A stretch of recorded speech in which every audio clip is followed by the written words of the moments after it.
du budget depuis sa mise en service jusqu'à la fin de l'année. Et le système intégré de gestion des marchés publics permet de pouvoir gérer la passation des marchés publics des différents ministères, des différentes structures étatiques, de façon à renforcer les bonnes pratiques et la bonne gouvernance dans ces domaines-là. Le déploiement de ces applications, c'est aussi accompagné de d'autres applications complémentaires au niveau du Trésor, Aster, qui sont des outils acquis avec d'autres éditeurs, mais mis en œuvre avec l'aide de la SNDI. Au niveau des impôts, il en a été aussi de même, avec le développement des applications métiers comme le GUROA, qui est la gestion unifiée des opérations d'assiette, pour pouvoir faire la collecte des recettes fiscales. Et IMAT, qui est une application qui permet de retracer les différents contribuables au niveau impôts. Des applications similaires aussi ont été développées dans beaucoup d'autres domaines de la gestion des finances publiques, de sorte à ce qu'aujourd'hui, en Côte d'Ivoire, nous avons une gestion des finances publiques qui est vraiment, je dirais, beaucoup modernisée avec l'outil informatique. Et cet exemple a même servi dans d'autres pays de la sous-région qui ont calqué plus ou moins l'approche ivoirienne en adoptant des outils comme par exemple le SICFIP, qui est aujourd'hui utilisé dans des pays comme le Sénégal, le Togo, le Bénin et la Guinée-Bissau, et le nouveau qui frappe à nos portes depuis 2012 pour pouvoir adopter le même outil, de façon à pouvoir moderniser la gestion de leurs finances publiques. Afin de faciliter l'appropriation des services, les plus de 2500 fonctionnaires et agents de l'État ont été formés dans le centre de la SNDI situé à Cocody-Donga.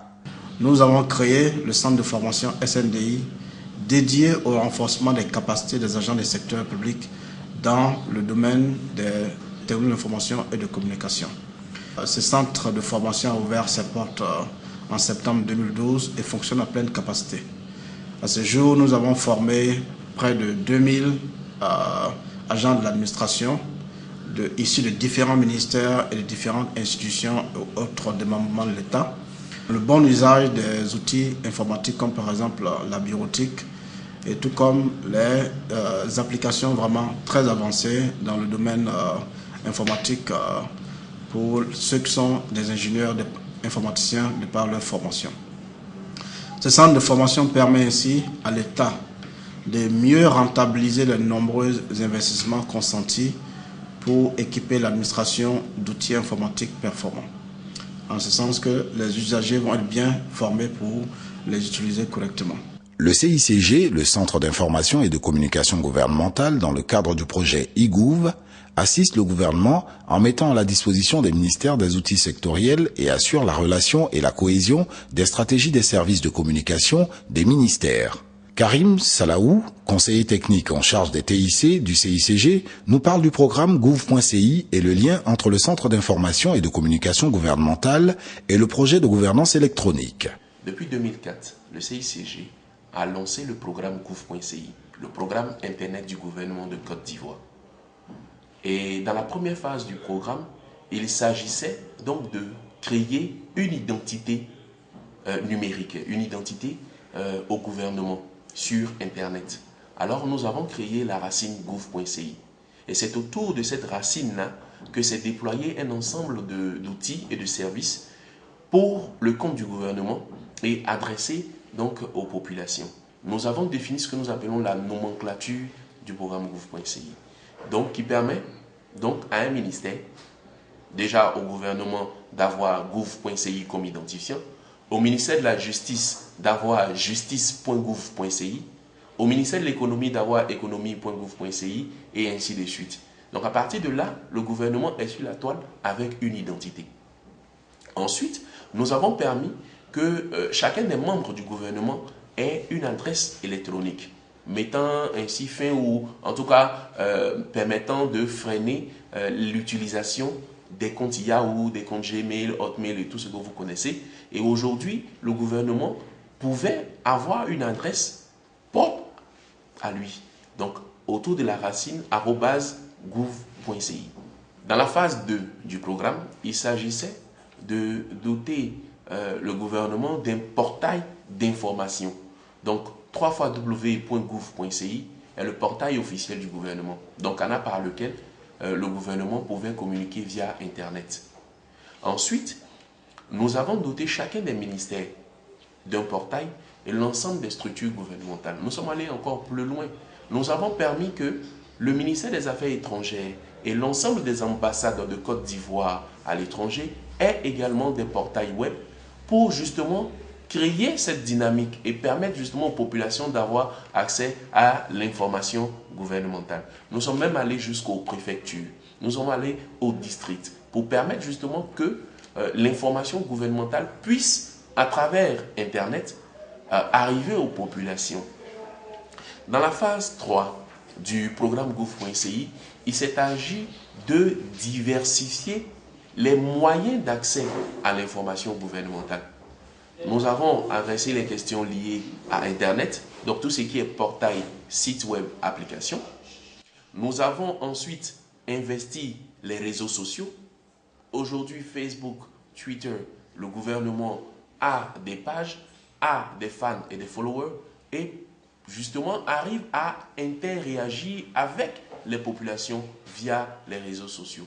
Nous avons également investi les mobiles, donc en créant des applications mobiles. Parce que vous savez aujourd'hui les téléphones ont un taux de pénétration en Côte d'Ivoire de plus de 80%. Et donc aujourd'hui les populations ont tous un téléphone.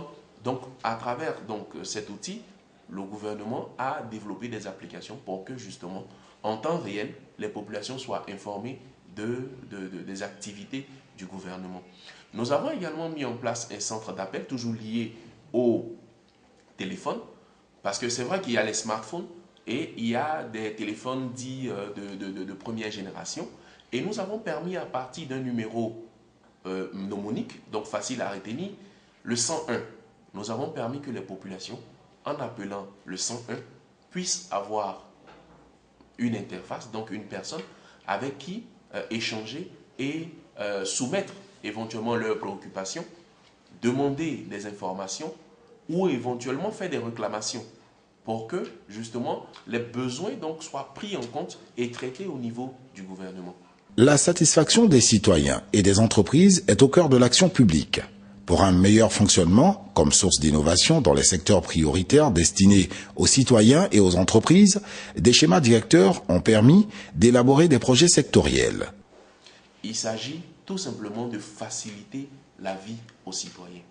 Et à ce titre, nous avons mis en ligne un premier service, démarche.gouv.ci, qui permet donc de recenser l'ensemble des démarches administratives pour que toute personne qui voudrait faire un extrait de naissance déjà sache ce que c'est que l'extrait de naissance, qui a droit à l'extrait de naissance, quelles sont les modalités d'acquisition ou de réalisation de cet extrait de naissance, combien ça coûte, combien de temps faut-il attendre et surtout quelle est la structure auprès de laquelle il faut s'adresser pour pouvoir avoir ce document administratif. C'est très important parce qu'aujourd'hui, vous voulez faire un document, vous ne savez même pas à qui vous adresser, vous ne savez même pas combien de temps ça va prendre, combien cela va vous coûter. Le BNET, Bureau national d'études techniques et de développement, héberge le centre de gestion de l'administration numérique, placé sous le contrôle de la Direction des technologies de l'information et de la communication. Ils sont au total 15 agents répartis entre les services des administrateurs, des opérateurs et des supports de la plateforme. Ces 3 équipes assurent le bon fonctionnement des outils de communication, de la gestion des tickets, de la gestion des requêtes et du monitoring. Écoutons M. Kanga Herman qui nous explique l'administration, le système et l'outil de communication de la plateforme. Les administrateurs eGouv couvrent principalement 3 domaines. On a la partie administration, réseau et sécurité. On a la partie système core. On a aussi la partie outils de communication. En plus de ces aspects, les administrateurs assurent le support de niveau 2. C'est-à-dire quand il y a des incidents que les techniciens n'ont pas pu régler, ça remonte au niveau des administrateurs qui s'en occupent. Ils coordonnent aussi les activités avec les partenaires techniques extérieurs. S'il y a un projet, c'est avec les administrateurs que ces partenaires extérieurs-là vont travailler. Ils sont aussi en charge de l'amélioration continue de la plateforme. Donc, comment faire pour que les services existants fonctionnent bien et comment s'assurer de mettre à la disposition des utilisateurs de nouveaux services. Monsieur Pierre Koulibaly nous définit l'annuaire, la messagerie et la gestion des tickets. Nous veillons à la bonne santé, n'est-ce pas, de la plateforme. À partir de ces tâches, elles sont exécutées par les opérateurs et quand un problème est détecté, nous ouvrons un ticket sur notre plateforme de gestion des tickets. Et ces tickets, nous l'adressons bien sûr à un opérateur ou à un administrateur selon la gravité de la situation. Et donc celui-ci se charge, n'est-ce pas, du suivi du ticket jusqu'à résolution du problème. La requête par mail des utilisateurs, la gestion du monitoring relève de la compétence de l'équipe de support. Monsieur Lorne Abdul Karim nous donne de plus amples informations sur le rôle de la cellule. Notre rôle, c'est la gestion des requêtes des utilisateurs. Lorsque une requête nous parvient, soit par mail, soit par le call center, la requête est enregistrée dans l'application de gestion des incidents et est affectée à un technicien qui est en charge d'interagir avec l'utilisateur pour une résolution rapide de l'incident. Ensuite, nous revenons vers l'utilisateur pour voir s'il est satisfait avant de clôturer l'incident. S'il s'avère que c'est un incident majeur, on remonte la requête aux administrateurs qui prennent le relais. Monsieur Fabrice Quadio, directeur de l'exploitation et de l'administration des services d'intranet gouvernemental, explique les missions, la surveillance et le bon fonctionnement de la plateforme SIGFAE et e-gouvernement. Notre activité est basée sur de bonnes pratiques reconnues de manière internationale. Ce sont des pratiques utiles. Donc nous avons des processus en interne ici. Toutes les activités de ces différentes équipes s'appuient sur des processus qui nous sortent de bonnes pratiques utiles. Ce sont la gestion des incidents, la gestion des problèmes, la gestion des niveaux des services. Voilà. Et notre équipe aussi est en charge de collecter des indicateurs de performance des services que nous transmettons à nos maîtres d'ouvrage qui se chargent d'orienter la stratégie concernant les services de l'Internet gouvernemental. Au niveau de l'infrastructure e-Gouv, nous avons deux types de services. Alors, nous avons les services utilisateurs qui sont directement offerts aux utilisateurs et nous avons les services d'infrastructure avec lesquels l'équipe technique interagit et qui n'est pas tous visible par les utilisateurs. Donc, nous avons des services de communication qui sont offerts aux utilisateurs dans le cadre des services utilisateurs. Les services de communication, il s'agit de la messagerie électronique, de la messagerie instantanée, de la connexion Internet. Nous avons des services métiers, l'application e-conseil, l'application SIGFAE. Nous avons des outils bureautiques que nous offrons à nos utilisateurs. Et nous avons des services de support, notamment le call center et l'équipe de support, une équipe de formation et de conduite du changement. Le support aux utilisateurs se traduit par la mise en place d'un centre d'appel pour la remontée des requêtes, le traitement des incidents et la préoccupation des utilisateurs des services offerts. Un plan d'action, de communication et de conduite de changement a été élaboré et exécuté en 2013. Il repose sur 3 piliers fondamentaux. La communication dont l'objectif est de sensibiliser les fonctionnaires et agents de l'État. La formation pour l'appropriation des services mis à disposition des fonctionnaires et agents de l'État. L'identification de l'ensemble des services a contribué à l'amélioration des services et conditions de travail de l'administration, à renforcer et à promouvoir la qualité et la délivrance des services en ligne. J'ai eu la chance d'être lauréate, j'ai été particulièrement fière, non pas pour moi seulement, mais pour le ministère de la Communication. Le ministre de la Communication, elle attache une très grande importance à ce projet. Elle nous a demandé effectivement d'utiliser e-Gouv. Et donc j'étais très fière que ce soit le ministère de la Communication. Et puis c'était aussi le moyen de montrer à mes collaborateurs, aux membres du cabinet qu'il faut utiliser cet outil, que ça fonctionne. Il permet de rationaliser le travail. Les ministres et les directeurs de cabinet ont été formés à l'utilisation de l'application e-conseil. E-gouvernement offre de nombreux avantages tels que la célérité dans le travail et la prise de décision gouvernementale, le renforcement de la confidentialité des documents ministériels par la réduction des manipulations humaines, l'économie en papier et en encre. L'introduction de e-conseil au sein du secrétariat général du gouvernement obéit à la nécessité de moderniser les procédures de traitement des dossiers qui doivent être inscrits en conseil des ministres et en conseil de gouvernement. Il s'agit donc de les rendre plus rapides et plus efficientes à terme, nous permettent d'arriver à une dématérialisation de la gestion des conseils des ministres et des conseils de gouvernement. L'application e-conseil, il faut indiquer que tous les départements ministériels qui ont des textes inscrits à l'ordre du jour du Conseil des ministres transmettent au secrétariat général du gouvernement des documents. Il s'agit notamment des projets de loi, projets de décrets et projets de communication. Le secrétariat général, après avoir traité ces documents, les renvoie à l'ensemble des personnalités qui participent au Conseil des ministres et au Conseil de gouvernement. Les secrétariats particuliers des ministères vont envoyer au secrétariat général sur support numérique les dossiers qui sont inscrits à l'ordre du jour.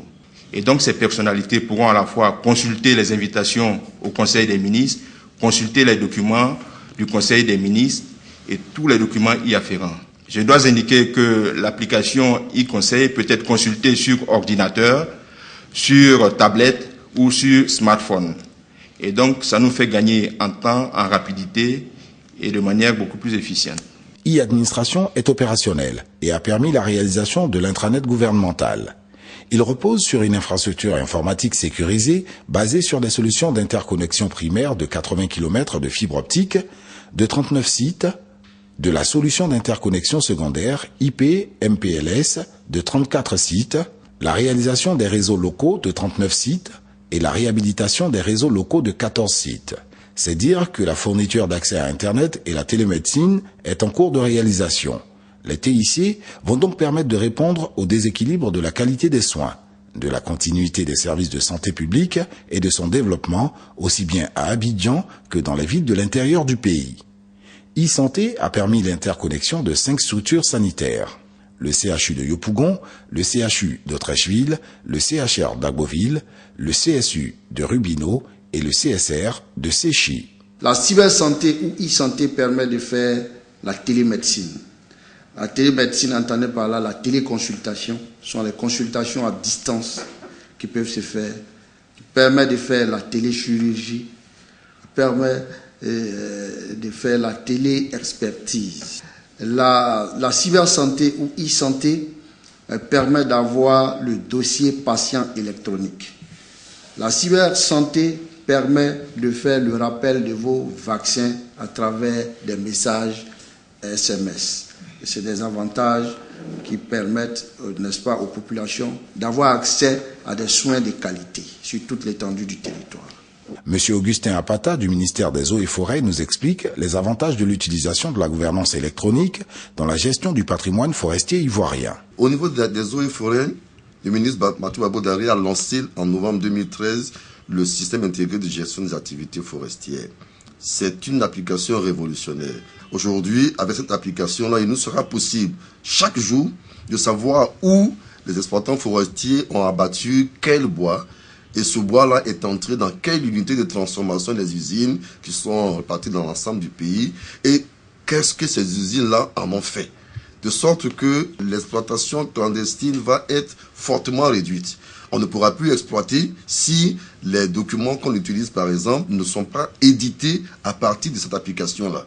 Donc ça, c'est important. Mais ça, c'est l'importance pour nous. Pour les usagers eux-mêmes, ils n'auront plus besoin de se déplacer quand ils ont besoin d'avoir une information avec nous. Les informations seront mises à leur disposition en ligne. Lorsqu'ils veulent avoir un document, ils font la demande en ligne et le document leur est mis à disposition au plus proche du lieu où ils sont. Ce qui fait que ça va leur éviter de se déplacer, ça va éviter donc des frais inutiles. Et pour l'usager ordinaire, par exemple, qui veut exploiter du charbon ou qui veut ouvrir un dépôt de charbon, avant, il fallait qu'il se déplace là où il est, s'il est à Tanda, s'il est à Yamsoukro, il faut qu'il vienne à Abidjan. Désormais, avec le SIGAF, il pourra faire sa demande en ligne et avoir la réponse rapidement en ligne qu'il pourra les retirer auprès du service forestier qui est le plus proche de son lieu d'habitation. E-agriculture vise la mise en place d'un système de collecte, de traitement et de diffusion des informations relatives aux marchés agricoles dénommé Système d'information des marchés agricoles, SIMA. Écoutons M. Henri Danon. Ce projet est basé sur plusieurs modules. Nous avons 5 grands modules. Il y a un premier module qui va consister à mettre en œuvre des centres de proximité, qu'on appelle les centres ruraux de proximité, qui en fait sont des centres de prise en main TIC au niveau du monde rural. Ces centres qui seront dans un premier temps basés sur les 32 régions administratives que nous avons vont permettre de donner les rudiments d'utilisation des TIC aux acteurs du monde agricole. Il s'agit des coopératives, il s'agit des professions agricoles, il s'agit des planteurs individuels. Et à côté de ce module-là, on a différents systèmes d'information qui vont être mis en place. Nous avons le CIMA, qui est le système d'information des marchés agricoles. Le CIMA qui est par ailleurs déjà développé par l'OCPV. Et ce CIMA que nous allons améliorer. En fait, nous allons donner des outils TIC au CIMA. Aujourd'hui, tout ce qui se fait un peu de façon manuelle. C'est-à-dire qu'il y a un enquêteur qui est sur le terrain, sur des marchés, il relève le prix avec son stylo, il prend son téléphone portable, il envoie soit par SMS, soit par la voix à une base qui traite l'information, mais ça prend 2-3 jours. Ça fait que les informations sont rarement à jour. Certains projets ont démarré et ont permis la fourniture d'accès à l'Internet à plusieurs établissements scolaires, l'interconnexion des 3 universités Félix Houphouët-Boigny, Nangui Abrogwa, Alassane Ouattara. La mise à disposition du téléenseignement est une réalité, suivant ce cours partagé entre les étudiants de l'université Félix Houphouët-Boigny de Cocody et celle de Nangui Abrogwa d'Abobo Adjamé. Bonjour, je ne sais pas si vous me suivez bien. Bonjour, voilà. Est-ce que vous avez quelque chose à dire dans tout ce que je vous ai expliqué? Je suis Assoman Goa, de l'université Nangui Abrogwa. Oui. J'aimerais que vous m'expliquiez un peu comment se manifeste cette complicité. Merci. Il ne faut pas prendre le mot complicité au sens primaire. Je suis complice de vous lorsque je m'engage avec vous pour un but bien précis. C'est-à-dire quoi? Je viens, je dis, bon voilà, mon jeune homme, nous allons apprendre le théorème de Pythagore ce matin. Vous devriez être capable de pouvoir déterminer si un triangle donné est rectangle en un de ses sommets. À partir de ce moment, la complicité, c'est que je vous demande, est-ce que vous êtes prêt vous-même à vouloir apprendre? Qu'est-ce que je vais faire? Je ne vais pas vous chicoter le matin pour dire, prenez les bics, commencez à écrire. À ce moment, il n'y a pas de complicité. Je trouve les mots, je trouve l'intérêt, je situe l'intérêt de mon cours et vous me suivez. Quand vous me suivez, c'est que à partir de ce moment, il y a une complicité. La même infrastructure de téléenseignement existe au CNRE, au CAFOP de Grand Bassam et de Korogo. Plusieurs lycées ont été dotés d'un réseau local, salle multimédia et accès à Internet avec un logiciel de gestion scolaire. Rendons-nous au lycée moderne des jeunes filles de Yopougon. Cet établissement, depuis l'année dernière, bénéficie du projet e-éducation. Et dans ce cadre-là, nous avons été dotés d'infrastructures, notamment une salle multimédia, d'ordinateurs, des réseaux Internet et d'un logiciel de gestion école nommé LIGES. Donc ce logiciel, c'est donc nous qui nous en occupons, permet de gérer la base de données élèves de près de 2650 élèves à peu près. Et donc avec cet outil, nous parvenons à travailler en ligne, totalement en ligne. Toutes nos données sont sauvegardées sur un serveur et toutes les applications, la saisie des notes des professeurs se fait déjà depuis leur domicile. Ils n'ont pas besoin d'être forcément à l'école pour saisir ces données. Et nous également, l'administration de notre plateforme peut se faire à distance. Donc ça, c'est vraiment l'innovation que ce logiciel apporte par rapport à ce qu'on utilisait auparavant. L'éducation permet de faire la gestion numérique de l'école. Aujourd'hui, vous avez vu que l'inscription en ligne est devenue une réalité dans notre pays. Il y a une base de données des élèves et étudiants de Côte d'Ivoire qui est en train de se mettre en place. L'e-éducation a permis d'intégrer l'enseignement des TIC dans les programmes éducatifs. Avant, c'était chaque établissement qui faisait son programme, mais aujourd'hui, il y a un programme qui a été conçu par le ministère de l'Éducation nationale et de l'enseignement technique et qui est le programme officiel de l'État de Côte d'Ivoire. En effet, l'introduction des TIC au niveau de cette frange de la population est capitale pour préparer l'avenir de ces futures générations. En plus, le téléenseignement offre des avantages en termes de démultiplication des actions de formation, de déficit d'enseignants, tout en rationalisant les coûts. Il favorise également le partage d'expériences et la capitalisation du savoir par l'interaction avec d'autres universités de pays étrangers. IGOUV permet d'améliorer les conditions de travail. ça améliore la pénibilité du travail. Ce que l'agent ou le responsable faisait peut-être en recherche et en travail en plusieurs heures, voire plusieurs jours, en quelques minutes ou à un seul clic. Ça lui permet d'accomplir cette tâche-là. La gouvernance électronique va permettre à la Côte d'Ivoire d'assurer la mise en œuvre rapide de projets phares pour simplifier la vie des citoyens, des entreprises et des agents en les dotant de l'information légale, pratique et mise à jour. De garantir la réalisation progressive de la e-Gouv, qui sont les préalables de développement de services en ligne transactionnels. Le plan d'action de 2014 à 2017 se définit comme suit. 2014 est l'année de développement des services informationnels et d'installation des socles. 2015, année de démarrage des services transactionnels. 2016, année de développement de la gouvernance électronique territoriale. 2017, année de génération des services transactionnels et de développement des services intégrés.